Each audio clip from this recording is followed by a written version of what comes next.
Binigyan agad ng two-handed dunk ni Kevin Quiambao ang anyang. Napatungangan na lang si Renz Abando. Talagang solid ang naging unang laban ng dalawang Pinoy import.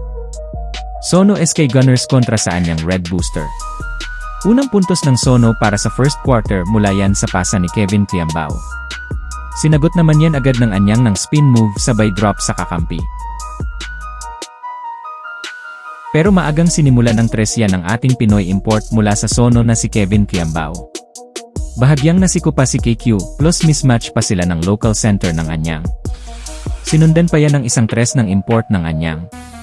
Nakakuha naman ng steal ang Sono dahilan para malibre si Kevin Quiambao, two-handed dunk yan para sa ating kababayan.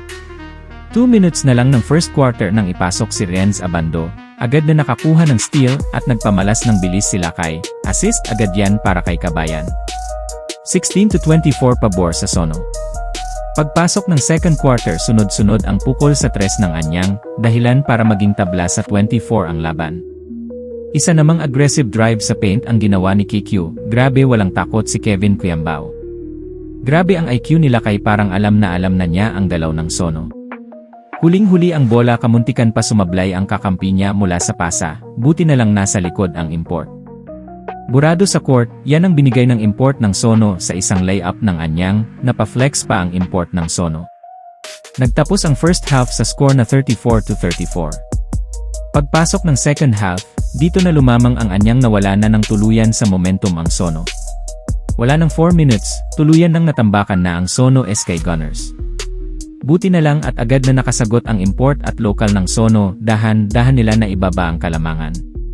Bago magtapos ang third quarter nakasundot pa ng pull-up jumper si Lakay. Pagpasok ng fourth quarter balik eksena si Kevin Quiambao, mintis ang jumper pero agad naman niyang nakuha at naipasa sa labas.